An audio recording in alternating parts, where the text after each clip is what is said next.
May kamera ka, dapat ilabas mo. Itong grupo namin, open ito sa lahat. Mapa DSLR or cellphone, pwede kang sumama sa grupo. So kumbaga ang purpose namin dito, while ini-enjoy mo yung pagkuha ng pictures, nagkakaroon ka pa ng panibagong kaibigan, no? Yung mga yung mga hindi nakahabol ngayon, umabol kayo sa part 3.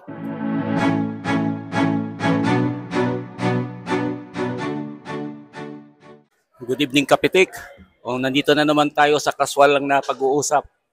Nandito kami ngayon sa Villaggio. Ito ang kunting vlog namin ay part ito ng photo walk part 2. Introduce ko ulit ngayon ang nag-organize ng photo walk part 2. Okay, so sir, paki-introduce ulit ang pangalan natin. Ako si Kim Jake. Kasama dito sa photo walk. Pero ako lang yung nag ng team o yung saan kami ruruta, ganun ba. Okay. So before tayo mag-continue sa tanong sa kay Sir Jake, no? Siyempre, interviewin muna natin, tatanungin muna natin yung bago nating kasama. Lumang bago, kumbaga lumang bago. Kumbaga dati na tong grupo nila ni Sir Jake. Sir, pwede bang mag-introduce muna ng sarili natin? Ako po si Lex, taga Nueva Ecija. Ayun, Lex. Taga Nueva Ecija. Luma na ako kasi matagal na po kami pre-pandemic pa, nagpo-photowalk na kami every Friday morning dati. Nung di pa kasi si nag-aikido, before nun, muna kami sa photowalk sa umaga ng Friday morning. Okay. Tapos afternoon, mag-aikido na siya. Ngayon, baliktad na. Morning na aikido na, so afternoon na yung Pwede ba yun, sir, photo aikido? Photo walk while aikido? Okay.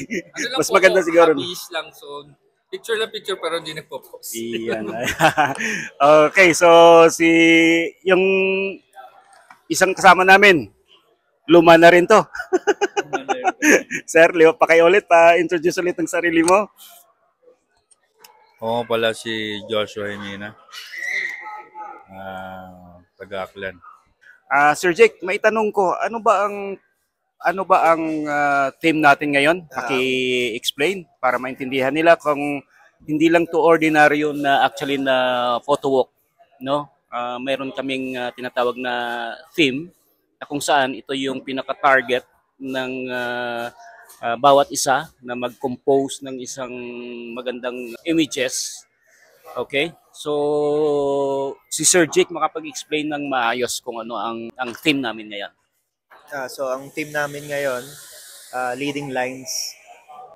So ang purpose na magkaroon ng team para hindi random yung pag-picture. At least kahit papaano merong aim o merong iniisip na leading lines lang. Kasi kung wala kang team, random ka lang kukuha, minsan wala ka talagang makuha. Ayun. Di ka tulad na kung may guide, may team, may susundin ka. Yun lang yung pag-iisipan mo. Mm-hmm. Pag marami kang iniisip, wala ka talagang makukuha. Okay. Maganda kung may team. So, ibig sabihin na kung may theme, ang may tutulong nito, ma-figure out mo na kung ano yung subject na pwede mong pagkuhanan. Pwede. Yun, parang kumbaga.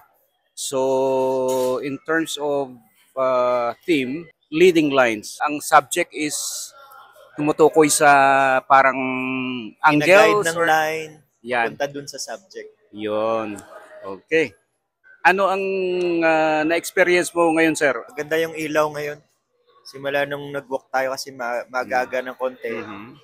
Yung sun rays, maganda. Uh-huh. Maganda ang bagsak. Okay. Kaya pumunta tayo dun sa mga makukulay. Uh-huh. Magaganda ang mga kuha dun.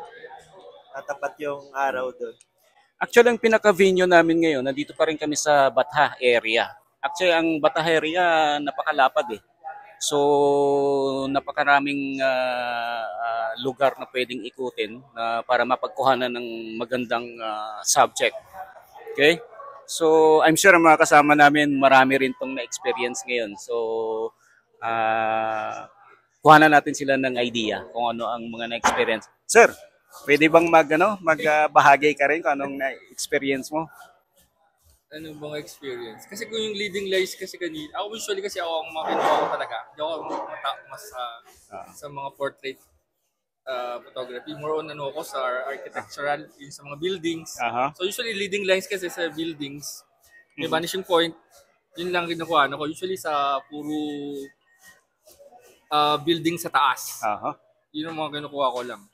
Or sa mga alleyways, masyado kong kinukuha. May tanong ko lang, sir. Matagal ka na ba rin ba sa photography or Bali, ano lang siya, hobby ko lang din. Hindi ko talaga siya trabaho, hindi ko din siya sa hobby lang, hobbies lang. Nahilig lang ako sa mga pictures. So, matagal na kung matagal, pero yung nga hindi ko masyado nagpo-post. yun?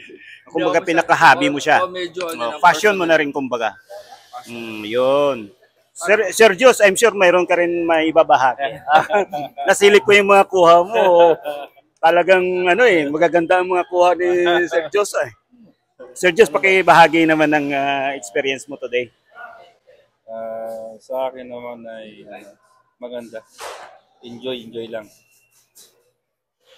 About naman sa leading line, hindi na bago sa akin to dahil dati ginagawa din namin to sa itong team na to na leading lines.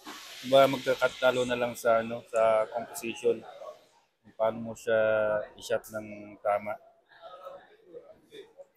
Siyempre, yung lower of third, importante din yun. So, yun lang. Okay. So, nakita ko sa mga post mo, nakarating ka ng Dubai. Dubai? So, ibig sabihin, mahaba-haba na rin ang experience mo pagdating sa photography. Hindi na naman. Konti lang. Talaga namang tinatanggi pa ni Sir, pero kita na sa mga niya, no? Yun. Okay. Yun lang. Enjoy lang. Mhm. Pag may camera kayo, ilabas nyo. Yun. Yung ang maganda. pinakamaganda. Ilabas kayo. Ilabas nyo, huwag nyo itago. Tapos, hanap kayo ng ng magandang kuhanan. Siyempre, pag kumuha naman kayo ng picture, ay, huwag nyo naman kalimutan i-post. Importante yun, di ba? Ipakita nyo yung gawa nyo. Huwag nyo itago. Huwag nyo itago sa hard disk, sa laptop, o kung saan man. I-post nyo para makita din ng mga ibang tao. Lalo na yung mga baguhan. Yun, napakaganda ng advice ni Sir. Kung may camera ka, dapat ilabas mo para magamit mo. Ilabas mo yung potential ng camera kung anong kamerang meron ka. So, napakaganda ng advice ni Sir Joshua. Well, actually, itong grupo namin, open ito sa lahat. Mapa DSLR or cellphone, pwede kang sumama sa grupo. Okay? So, kumbaga ang purpose namin dito, while ini-enjoy mo yung pagkuha ng pictures, yung mga unforgettable moment, kumbaga, nagkakaroon ka pa ng panibagong kaibigan, no? Sa pamamagitan ng activity na ito. Well, sa ngayon, talagang casual lang tong aming pag-uusap, no? Kumbaga, sharing lang after ng photo walk. Kape muna or merienda. At the same time, sharing ng konting experience, no? Pagdating dito sa photo walk. Yung mga hindi nakahabol ngayon, umabol kayo sa part 3. Ayun, yung mga hindi nakahabol ngayon. Part 3. Yan, part 3, part 3. Para marami